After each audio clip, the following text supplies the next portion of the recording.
Hello everyone, कैसे हैं आप सभी। आई होप कि आप सभी अच्छे होंगे एंड अच्छे से अपनी पढ़ाई कर रहे होंगे। This is Natwar Singh Pawar, currently first year MBBS student at AIIMS Jodhpur. तो क्या आपको भी मॉक टेस्ट अटेम्प्ट करने में प्रॉब्लम होती है? क्या आपके भी सिली एरर्स बहुत ज़्यादा होते हैं? अगर हाँ, तो शायद ये वीडियो देखने के बाद आपकी ये कुछ प्रॉब्लम सॉल्व हो जाए। तो आज का जो वीडियो है वो इस बात को डेडिकेटेड है कि हमको अपने मॉक टेस्ट किस तरीके से अटेम्प्ट करने चाहिए। तो बिना टाइम को वेस्ट किए हुए वीडियो की स्टार्टिंग करते हैं। जो सबसे पहला पॉइंट है जो मैं आपको ये बताना चाहूँगा कि बहुत से स्टूडेंट्स को ये डाउट होता है कि पहले बायो करें, केमिस्ट्री करें या फिजिक्स करें। जो मोस्ट ऑफ स्टूडेंट्स होते हैं वो ये करते हैं कि पहले बायोलॉजी, फिर chemistry and then physics. Reason बिल्कुल साफ है कि बायोलॉजी के क्वेश्चंस थ्योरेटिकल होते हैं, कम टाइम में ज़्यादा क्वेश्चंस अटेम्प्ट कर पाते हैं। इस वजह से जो कॉन्फिडेंस होना चाहिए एग्जाम में वो बना रहता है एंड पेपर सही से अटेम्प्ट कर पाते हैं। मैं खुद भी मेरे मॉक टेस्ट के टाइम में यही करता था। सबसे पहले मैं बायो अटेम्प्ट करता था। बायो अटेम्प्ट करने के बाद मैं ओएमआर फील नहीं करता था। मैं बाकी सब्जेक्ट अटेम्प्ट करता था एंड देन उसके बाद में ओएमआर को फील करता था। इसका रीज़न ये है कि बायोलॉजी में सिली एरर्स हो सकते हैं, तो उन चीज़ों को अवॉइड करने के लिए मैं वापस ये एक बैकअप रखता था कि मान लो अगर कोई क्वेश्चन वापस पढ़ने का टाइम मिले तो उसको मैं पढ़ सकूं एंड देन ओएमआर फीलिंग कर सकूं। अब जब मैंने ये बोला कि अपन को जो पेपर अटेम्प्ट करना है वो बायोलॉजी से स्टार्ट करना है, तो इसके लिए मैं आपको कुछ टिप्स देना चाहूँगा कि आपको किस तरीके से बायोलॉजी को अटेम्प्ट करना है। मोस्ट ऑफ स्टूडेंट्स क्या करते हैं कि वो क्वेश्चंस को आधा अधूरा पढ़ के ही आंसर को मार्क कर लेते हैं। उनमें से भी कई सारे ऐसे होते हैं जो चारों ऑप्शंस भी नहीं पढ़ते और पहला आंसर ही मार्क कर लेते हैं जब उनको ऐसा लगता है कि शायद ये उनका आंसर सही है।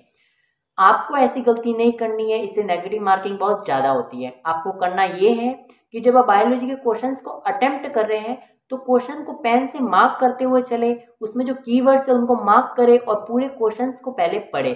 जब क्वेश्चंस आप अच्छे से पढ़ लेते हैं देन उसके बाद चारों ऑप्शन को देखें और जो उसमें सबसे अप्रोप्रिएट आंसर होता है उसको मार्क करें एंड ओएमआर बबलिंग आपको अभी नहीं करनी है। ऐसा बहुत कम चांस होता है कि आप बायोलॉजी के सारे क्वेश्चंस एक ही राउंड में पूरे कर लें।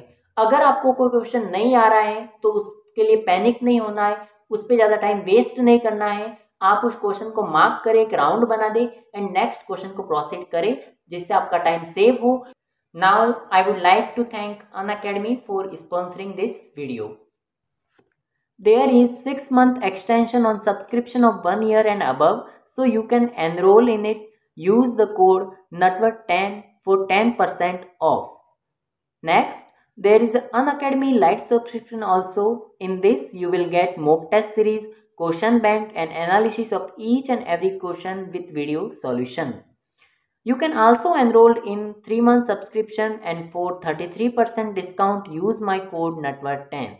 Along with it, if you want, you can also enroll in 6 month subscription and for 28% discount use my code NUTWORK10. Unacademy has launched Pratibha batch for NEET 2022 to boost NEET aspirants preparation. So if you are interested, you can enroll in it. There are top experienced faculty on Unacademy who is teaching since many years. Unacademy has started one-to-one mentorship to guide you guys. So you can book a slot for you, solve your doubts, discuss exam strategies and many more. Along with it, the option to book your session in a language of your preference is available on it. Biology को attempt करने के बाद मैं chemistry attempt करता था, क्योंकि chemistry में भी 2 पोर्शंस ऐसे होते हैं जो थ्योरेटिकल होते हैं। अब आप ये कह सकते हैं कि ऐसा तो फुल सिलेबस में होता है, पार्ट सिलेबस में तो ऐसा हो सकता है कि कभी कभी फिजिकल केमिस्ट्री आ रही है, कभी कभी इनऑर्गेनिक आए या कभी कभी ऑर्गेनिक ही आती है। तो उस केस में आप पहले थ्योरेटिकल क्वेश्चंस करें। मैं हमेशा यही कहूँगा कि चाहे पोर्शन आपका कुछ भी आ रहा हो, अगर आपके पेपर में थ्योरेटिकल क्वेश्चंस आ रहे हैं तो पहले केमिस्ट्री में उनको अटेम्प्ट करें। अगर वो आपको आ रहे हैं तो जल्दी से मार्क करके आगे बढ़े, अगर नहीं आ रहे हैं तो उनको लीव कर सकते हैं, देन आप न्यूमेरिकल क्वेश्चंस करें। ऑर्गेनिक इनऑर्गेनिक में अगर आपको याद है तो आप उनको टिक करके आगे बढ़ जाएंगे, अगर याद नहीं है तो पेपर की शुरुआत में ही गैस न करें, इससे आपकी नेगेटिव मार्किंग ज़्यादा हो सकती है। अगर फाइनली में भी आपको अगर आंसर याद आ जाए तो अच्छी बात है, अगर आंसर याद नहीं आ रहा है और आपको ऐसा लग रहा है कि आपने बहुत कम क्वेश्चंस अटेम्प्ट किए हैं, देन आप उसके बाद गैस करके आंसर लगा सकते हैं। लेकिन ऐसा ज़्यादा ना करें, इससे आपकी नेगेटिव मार्किंग बहुत ज़्यादा हो सकती है, इससे आपके जितने मार्क्स आने वाले होंगे उससे भी कम हो जाएंगे। इसी के साथ फिजिकल केमिस्ट्री में जब आप क्वेश्चन पढ़े तो कीवर्ड को हाईलाइट करें एंड उसके बाद उसमें कौन सा फॉर्मूला लगना चाहिए वो सोचें। जब आपको फॉर्मूला याद आ गया है देन उसके बाद जो पास में खाली जगह होती है उसमें साफ साफ क्लियर कैलकुलेशन करें, ताकि आप लास्ट में उस जो कैलकुलेशन है उसको रिव्यू कर सके, आपने कोई गलती तो नहीं की ये आप चेक कर सके। एंड फाइनली मैं फिजिक्स को अटेम्प्ट करता था। फिजिक्स एक ऐसा सब्जेक्ट जिसमें बहुत से लोगों को ट्रबल होता है, बहुत से लोग प्रॉब्लम फेस करते हैं एंड पेपर में भी बहुत से लोग जो फिजिक्स में अच्छा होते हैं वो उनको भी कभी कभी ऐसा लगने लगता है कि हम घर पे क्वेश्चन आराम से सॉल्व कर पाते हैं, हम जब लेक्चर देखते हैं वो भी क्वेश्चन आराम से सॉल्व कर लेते हैं, लेकिन पेपर में हम क्वेश्चन सॉल्व नहीं कर पाते हैं। इसका रीज़न ये हो सकता है कि एक तो आप ज़्यादा प्रेशर ले रहे हैं जिस वजह से आपका माइंड सही से काम नहीं कर पा रहा है एंड आप जो सिंपल क्वेश्चंस है उनको भी सॉल्व नहीं कर पा रहे हैं। बट इसका तो एक ही सॉल्यूशन है कि अगर आप पेपर से पहले अच्छे क्वेश्चन प्रैक्टिस कर लिए हैं तो शायद आपको प्रेशर एग्जाम में कम फील हो एंड आप अपने जो पोटेंशियल के अकॉर्डिंग एग्जाम में परफॉर्म कर पाए। मैं फिजिक्स में बहुत वीक था, मेरे को भी ऐसा ही प्रेशर क्रिएट होता था जब मैं एग्जाम हॉल में होता था। तो मैं सिंपल सा ये करता था कि केमिस्ट्री और बायो करने के बाद मैं एक ब्रेक लेता था, जैसे कि आप वॉशरूम चले गए, आप पानी पीने चले गए, जिससे आपको थोड़ा रिलैक्स फील हो सके एंड देन आप फिजिक्स को सही से कर सके। अब फिजिक्स में आपको करना ये है कि ये आप बिल्कुल ना समझे कि आपको एक ही सीक्वेंस में सारे क्वेश्चंस करने हैं, कि आप पहले पहला करेंगे फिर दूसरा। अगर आपको क्वेश्चन ऐसा लग रहा है कि ये क्वेश्चन लेंथी है, ये थोड़ा टफ है, ये चैप्टर आपने नहीं पढ़ा, वहां से क्वेश्चन आ रहा है, तो उस क्वेश्चन को एक बार लीव कर दे। पहले आप उन क्वेश्चंस को ढूंढे जो जिनके चैप्टर आप पढ़ के आए हैं एंड जो कुछ क्वेश्चंस थोड़े से शॉर्ट है, ज़्यादा लेंथी नहीं है, ताकि अगर वो क्वेश्चन इजी हो तो आप उसे जल्दी से पूरा कर सकें। इजी क्वेश्चंस पहले करने से फिजिक्स में कॉन्फिडेंस बढ़ता है एंड देन उसके बाद जो थोड़े बहुत हार्ड क्वेश्चंस होते हैं उनमें भी अपन एवरेज लोग सोच पाते हैं। इसलिए हमेशा इजी क्वेश्चंस को पहले अटेम्प्ट करें। फॉर एग्जाम्पल, अगर एक क्वेश्चन रे ऑप्टिक्स से है, एक क्वेश्चन सेमीकंडक्टर या एटॉमिक स्ट्रक्चर से है, तो आपको मॉडर्न फिजिक्स वाले सेक्शन से क्वेश्चन पहले करने चाहिए, क्योंकि यहाँ से क्वेश्चन थोड़े इजी होते हैं in the comparison ray optics. So इस तरीके से आप अपने आप को एडेप्ट करें कि आपको किस तरीके से पेपर अटेम्प्ट करना है।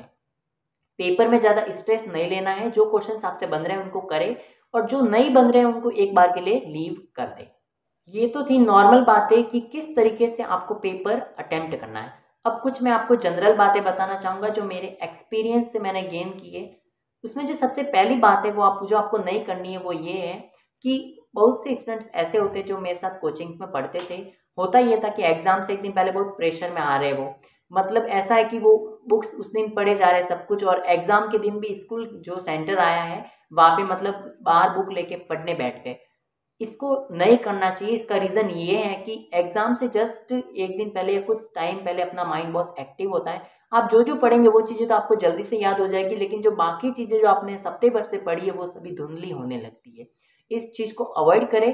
अपने आप में कॉन्फिडेंस रखें कि आपने जितने चैप्टर्स पढ़े हैं कम से कम आप वो सारे चैप्टर्स सही करके आएंगे। अगर उनमें से भी कोई टफ क्वेश्चन आया जो आपसे नहीं हो रहा है तो उसके लिए आप चिंता नहीं करेंगे। हो सकता है कि बाकी चैप्टर से कोई क्वेश्चन इजी हो, वो आपसे बन जाए। ऐसा बिल्कुल नहीं होता है कि अगर आपने कोई चैप्टर मतलब बहुत अच्छे से नहीं पढ़ा तो उसका क्वेश्चन आपसे बनेगा ही नहीं। कभी कभी ऐसा होता है कि वहाँ से इजी क्वेश्चंस भी आ जाते हैं, वो भी आपसे बन सकता है। इसलिए अपने आप में कॉन्फिडेंस रखें और अपने पेपर को अच्छे से अटेम्प्ट करें। दूसरा ये कि टाइम का ध्यान रखें। अगर बायोलॉजी में मैं आपको बताऊं तो आप मैक्सिमम 30 मिनट में अपने पेपर को अटेम्प्ट करने की प्रैक्टिस करें। इससे होगा ये कि एग्जाम में इससे भी आपको कम टाइम लगेगा, नीट में आपका बाकी सब्जेक्ट को आप टाइम ज़्यादा दे पाओगे। स्पेशली ये उन लोगों के लिए जिनका फिजिक्स वीक है, जिनका न्यूमेरिकल पोर्शन वीक रहता है, उनको ये जरूर प्रैक्टिस करनी चाहिए कि वो बायो को कम से कम टाइम में पूरा अटेम्प्ट करें। कम टाइम का मतलब ये नहीं है कि आप सिली एरर्स कर दें एंड सब नेगेटिव कर दें, इससे तो आप बहुत ज़्यादा नुकसान में चले जाएंगे। तीसरी बात जो है वो ये है कि आप एग्ज़ाम में एक ब्रेक ज़रूर लें, या तो वॉशरूम जाए या पानी पीने जाए, जिससे थोड़ा सा आप नई दिशा में सोच पाए। जो क्वेश्चंस आप पहले जिस तरीके से सोच रहे थे, शायद अब नई दिशा में उसको सोच पाए एंड आपसे वो अटेम्प्ट हो जाए। बस इतना सा ही कहना चाहूँगा। एग्ज़ाम और मॉक टेस्ट के फियर में इनको अवॉइड ना करें। ये बहुत ही ज़रूरी होते हैं प्रिपरेशन के लिए, क्योंकि एक्चुअल में आपकी स्पीड और एक्यूरेसी ये मॉक टेस्ट ही बढ़ाते हैं। पढ़ते सभी लोग सेम है, लेकिन जितने मॉक टेस्ट आप प्रैक्टिस करेंगे उतने ही आप एनहेंस होते जाएंगे, उतनी ही आप में परफेक्शन आती जाएंगी। तो अच्छे से पढ़ते रहिए, मॉक टेस्ट से घबराए नहीं, जितने मार्क्स आए उसको एक्सेप्ट करें एंड उसका एनालिसिस करें एंड नेक्स्ट एग्जाम की तैयारी करें। बस इतना सा ही कहना चाहूँगा।